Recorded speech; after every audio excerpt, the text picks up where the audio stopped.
Prologue.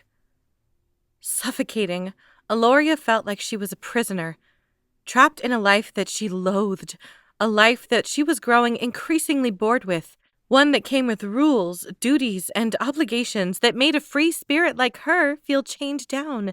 She was done. For as long as the young princess could remember, she would watch the ships coming into port. The sea's never-ending nature called to her. She saw freedom in its depths, a world unknown.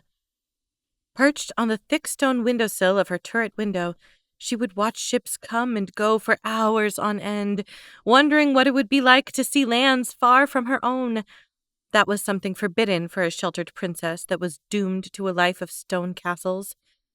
The ships that fascinated her the most were not the faded brown ones of the merchants, nor were they the tall, elegant vessels made up of the Royal Navy. No, the ships that screamed of complete freedom were the ones she would always be forbidden to go towards. Those that would cause most of the kingdom to be locked down and an alert issued were what entranced her the most.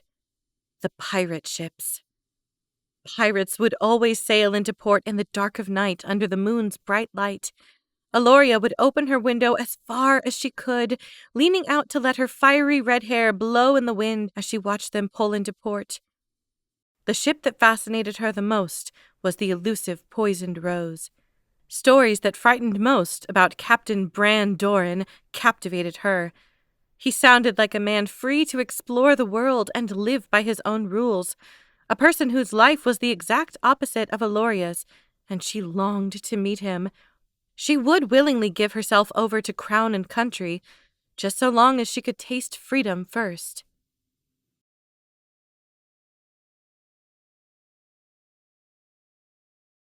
Chapter 1.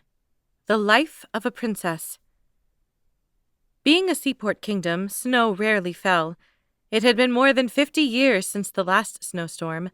Thick blankets covered the land, and the water had long turned to ice. Ships were stranded at sea, unable to dock. The people had begun to panic, not knowing how to handle the deep freeze. Fortunately, the Toporza kingdom had always been known for their generous royal family. King Heinrich was doing all he could to help his distressed kingdom. His raven hair looked almost white with how heavy the snow was falling, and his crystal blue eyes were pained. This could have been because his queen, Yvette, was 2 weeks past her due date. It was more than coincidence that on the worst night of the storm, when Heinrich was away from the castle, that Yvette would finally go into labor. Her pains endured for over a day before the squalling baby girl emerged from her body. A thick red patch of hair covered the crown of the newborn princess's head.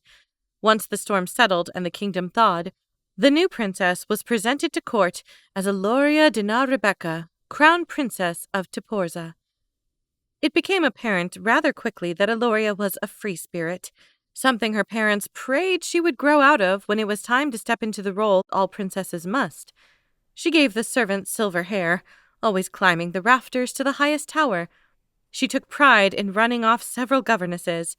She made her first public scene when she was but 3 years of age, and ran stark naked into the royal court, demanding her parents prohibit baths. Her distaste of water would eventually leave, and then her parents would worry for an entirely different reason. The first time Aloria tried to run past the palace walls was after her sister, Rosalind, was born. Everyone was distracted, fussing over Yvette and the new baby, so Aloria attempted to scale the tall walls. She would have made it if not for the shouting of her father insisting she climb back down. A stubborn child, she reached for the next vine just as Heinrich grabbed her foot, causing her to plummet towards the ground. Had the king not been there, she would have made it to freedom, she's sure of it, at just 5 years of age. Heinrich believes had he not been there, they would have been mourning the loss of one child while celebrating the birth of another. Education was another subject at which Aloria did not excel. The lessons were long, and Yvette would drone on and on about the proper roles and duties a princess should not only adhere to, but treat with love. Rosalind seemed to soak up every bit of information, as Aloria's mind would often drift to the crashing waves of the sea. She longed to dip her toes in the cool waters, an act that would be viewed as scandalous for a princess or noblewoman. She instead was forced to wade in the tepid waters of the palace grounds, and only when no one was around to witness the barefooted princess. It was not proper to act so unrefined, but her parents indulged her. One of the first lessons Aloria learned was that the royal family had to appear perfect, if only so their kingdom remained peaceful. Trust was all in appearances, and she had obligations. These were taught to her from the first time she entered into her princess lessons, and her parents took it as a great honor when she graduated. Aloria dreaded it, because she knew what came next, the dreaded betrothal. She had heard about the arrangement since she got her first monthlies. Yvette gushed, waiting for the day her daughter would turn 21 so that she could meet Siegfried. Aloria would rather jump from the tallest tower than meet some prince from a neighboring kingdom, much less marry him. She knew little about the Lawkins, but Heinrich was sure that the arrangement to combine their kingdoms could only strengthen their standing in the world. Rosalind gushed over the idea of a royal wedding. Aloria grimaced, wanting to marry for love. She truly believed they were born in the wrong order. Rosalind was meant to be a princess. Aloria would rather be a peasant. "Stop being dramatic, Aloria," Yvette scolded, as she always did when the princess would complain about royal duties. "This is a happy day. Prince Siegfried has come to meet his bride." If this was supposed to make Aloria happy, it didn't. It just made her move slower. She wasn't in any hurry to get to the throne room where Prince Siegfried and his mother, Queen Helga, awaited them. Yvette was beaming from head to toe because the day had finally arrived for Aloria to meet her future husband. The fact that she had to have Rosalind help escort her sister so that she wouldn't bolt was something that Yvette knew her daughter would just have to get over, even if they did have to hold on to one of Aloria's arms to get her to move her feet. Heinrich waited outside of the throne room, dressed in his most regal purple suit with a gold sash draped across his shoulder. His once black hair now had traces of silver, slicked back under his crown. He couldn't help but chuckle when he spotted his queen dragging their hesitant daughter down the hall. The scraping of Aloria's heels could be heard echoing through the stone corridor. "It's only marriage, not the end of the world," Heinrich quipped as Aloria shot him a look that could kill. "Might as well be," Aloria shot back. Her red hair was piled into a tight bun. She looked identical to her mother, whereas Rosalind favored their father. "Siegfried is a respectful young man, a fine prince that'll make a great husband." Aloria rolled her eyes at her father's words. "I expect you to be on your best behavior, to treat your suitor as is expected for a princess." "A kick to the pants?" Aloria joked. The looks on her parents' faces told her that it wasn't funny.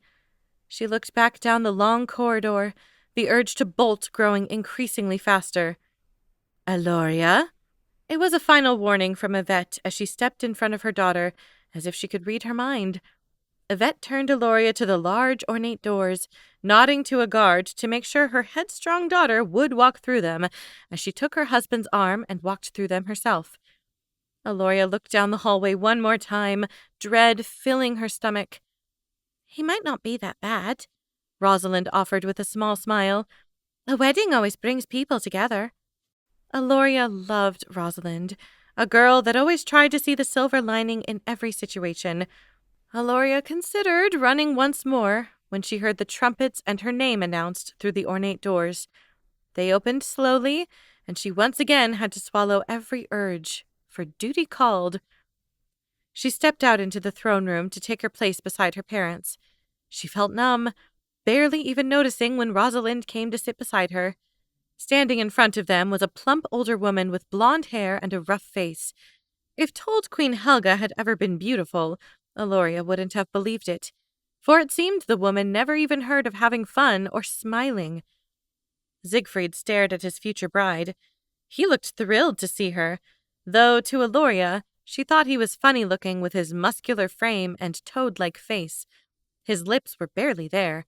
His nose seemed like he was part pig. He was dripping with sweat, and she could hear him breathing from her throne. His appearance alone made her wonder what she ever did to make her parents hate her.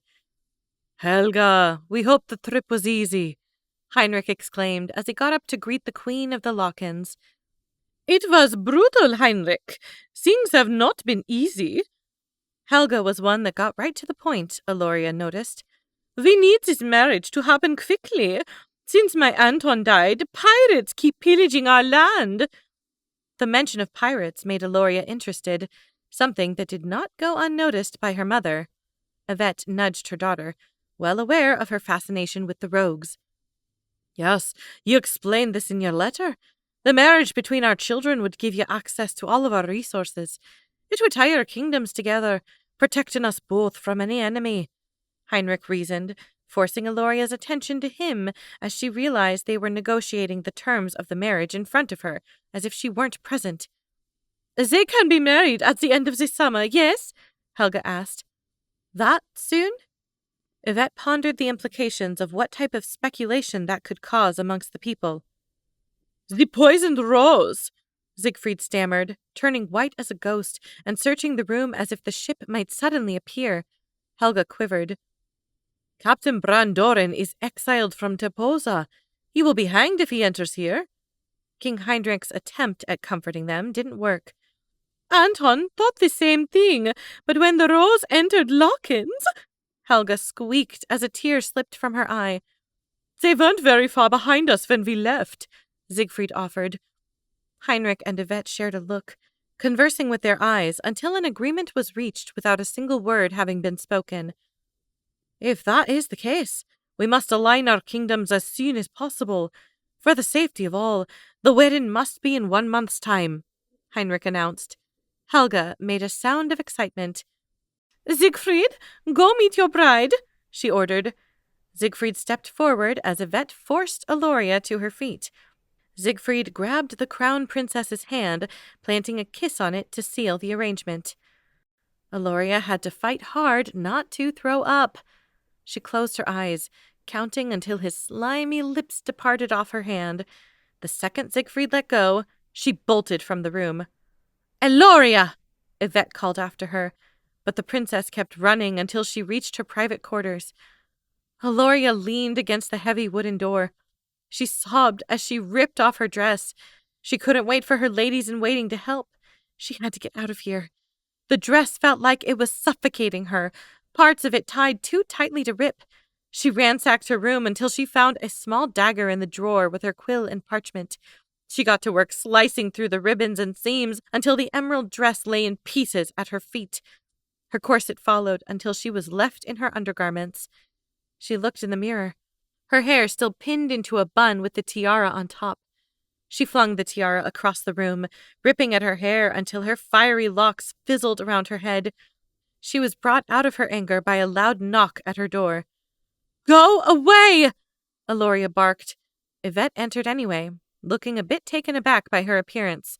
She turned to her mother, her face as red as her hair. Leave! She ordered.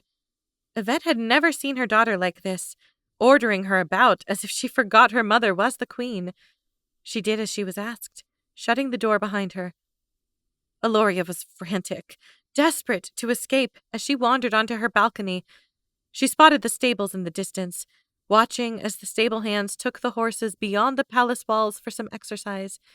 She could climb the ivy vines from her balcony to the courtyard. She'd done that many times. But getting to the stables without getting caught was a trick that she hadn't yet accomplished. She studied the ground, looking for any shadows until she could make her escape. Getting down was easy. Once her bare feet touched the grass, she had to move quickly. She pressed her body against the stone wall of the castle, hidden by her balcony's shadow above her. Aloria made sure she was in the clear, searching for guards before she made a beeline for the stables. She ducked behind bushes when needed, but she made it as she watched for a break to get into the stables without being spotted. Aloria ducked around stalls until she made it to her horse, Avalon.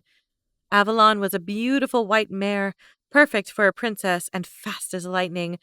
Aloria approached her from behind, careful not to startle her as she came around the horse.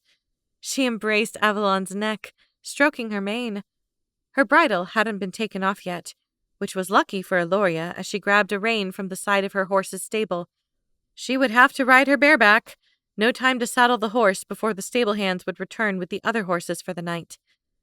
Aloria led Avalon out of the stable doors, past the tall stone walls that led into the castle. She looked around one more time. The coast was clear. She could see the ocean glistening in the moonlight below the steep hill where the castle sat.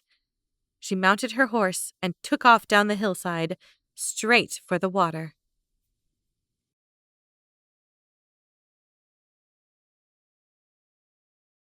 Chapter 2. The Sand Between Her Toes. Aloria came to a stop at the water's edge, the salt water stinging her nostrils and the cool night air blowing her hair. She dismounted her horse, leading Avalon to a tree to tie the horse up. Aloria stepped off the grass, onto the sand, her toes sinking between the grains for the first time. It tickled, but felt amazing and soft as the grains sank between her toes. She walked slowly toward the dark water, stopping where the waves rushed in and could brush along her feet. She glanced around, afraid of being scolded. When she saw no one around, she waded in until she was ankle deep. The gown from her undergarments floated around her as she moved until the water surrounded her waist. It was everything she imagined, the ocean. Breathing deeply, taking it all in, feeling the salt water sting her nostrils, forgetting about the night and Siegfried. Beautiful, though I wouldn't go too deep this time of night. She jumped, turning around, falling backwards into the ocean's cold waves. Aloria struggled to the surface, the waves rushing over her. The stranger jumped in, his strong arms embracing her as he dragged her to safety. Her red hair clung to her gown that was now almost see-through. Preserving her modesty, the kind stranger draped his leather jacket over her. It gave her instant warmth, with a smell of musk and rum. "Where did you come from?" Aloria inquired. "Tonight? Same as you, I suppose." The stranger shrugged. "I doubt that." Aloria frowned. "The ocean has a calming effect. It has the tendency to take all one's troubles away. It gives freedom to those who seek it." Aloria looked up at him. He was handsome. Everything Siegfried was not. Muscular, tall, and handsome. His skin was tanned from the sun and weathered from hard work. He had blue eyes like the ocean and hair like chocolate. She scanned down, noticing a scar disappearing under his white shirt where his heart lay. The stranger cleared his throat, amused and embarrassed at the same time as he watched Aloria check him out. He lifted her face to his. His rough hands somehow felt soft against her face. "What is your story, princess?" he asked, noticing her breath hitch at the pet name. "Why would I tell you? You could be a pirate." He laughed heartedly. "You give more away than you should, princess." Her breath caught again, giving her away once more. "My parents sent you after me." Aloria frowned. She knew she couldn't escape without anyone knowing. Of course they'd send someone after her. "No." She looked at him, not believing a word he said. "Though I didn't expect you to be in your skivvies." She blushed, pulling the jacket tighter around her. She began fiddling with the embroidery around it, admiring the ornate maroon roses that appeared to drip some type of purple liquid. It was an exquisite article of clothing. She noticed on the cuff the initials B.D. It tickled her brain as to why it should seem familiar, but this handsome stranger distracted her. "I'm not after you, princess. I'm after your suitor." That got her attention. She grimaced. "You can have him," she offered, "and his mother." He laughed. "They want me to marry him in 1 month's time because some pirate murdered his father. King Anton died long before I became a pirate." Aloria jumped back from him as she realized who this man was, letting his jacket fall to the ground in her shock. "Bran Dorian, at your service." He stood and bowed as she backed up, suddenly afraid. Bran picked up his jacket, offering it back to her as he looked away from her state of undress. Aloria looked down at herself, before she snatched it back to cover her near nudity once more. "You murdered King Anton." Aloria stated it like it was a fact. "No, your intended and his mother did, many years ago, while they framed me and my crew." "Why would they murder him? Siegfried's father? Helga's husband? It's ridiculous." "For power. It's easy to blame pirates, especially one as notorious as myself. It stops others from asking questions." Aloria looked at Bran. She looked into his eyes, for she always believed that was a pathway to the soul, a way to tell if a person was genuine. She looked for a while before sitting down. Bran already seemed more trustworthy than Siegfried. Bran sat down beside her, the cool ocean air sending a chill between them. "I don't want to marry him," Aloria confessed. "I'd rather jump from the tallest tower." "I don't blame you. Your children would look like hideous toads." Bran laughed. Aloria looked alarmed. "Children? Aren't you supposed to let that sniveling, slimy weasel of a man grunt on top of you until you produce an heir?" he asked. "I beg your pardon." Aloria looked confused and disgusted. The way this pirate spoke! He was vulgar, but she had little idea of what he was talking about other than producing heirs. Bran laughed. "Your mother never explained to you how babies are made, did she?" Bran turned to her, an idea forming in his head. Aloria shook her head no as Bran crawled over her until she lay on her back. She was frightened, not sure what to do or where to go as he towered over her. He ran his hand down her leg, over his jacket. She shivered as his breath tickled her neck. He leaned down to her ear, nuzzling it. "You've never once questioned why the male and female parts are made to fit together?" Bran planted a kiss on Aloria's ear before he rolled off her. She sat up, not sure of what just happened. "No, it's never come up in my lessons." She was still blushing. She could feel her cheeks were hot. "It's never come up that you had to produce heirs?" "Well, yes. Mother said she would discuss the specifics before my wedding." "To that so-called prince, your kids will be toads," Bran repeated. "So you said." Aloria looked to the ocean again, where the moon still shone bright as it reflected on the water's surface. She looked back up the hill to the castle, a knot forming in her stomach. "You don't have to go back, Aloria." The mention of her name made her look back at the pirate. She leaned into him, resigned to her fate. "Yes, I do. Some of us have duties and obligations, Captain." He embraced her, feeling sorry for this princess trapped in a life she clearly detested. She leaned into his comforting embrace, wanting to put off returning to the castle for as long as possible. They watched in silence as the waves rolled until the moon began to fade. The sound of the waves lulled them to sleep, until the crowing of roosters woke them in the morning. Aloria woke with a start, terrified at where she was as she stared at the ocean. She jumped out of Bran's arms, jolting him awake, leaving his jacket behind as she ran to her horse. She mounted Avalon, prepared to take off as Bran caught her reins. "Meet me again tonight, Princess." Aloria closed her eyes, taking in a deep breath. It was tempting. She opened them and looked down at his eyes that matched the ocean. "I'll think about it." "I'll be waiting." Bran grabbed her hand, giving it a lingering kiss. His kiss was different, warm and inviting, not slimy like Siegfried's had been. It sent a tingle down to Aloria's toes. She was jostled out of her trance by the movement of the horse. Bran hit its rear, propelling it forward. Aloria looked back once more, seeing Bran in the distance watching her retreat. She shook her head and took off toward the castle.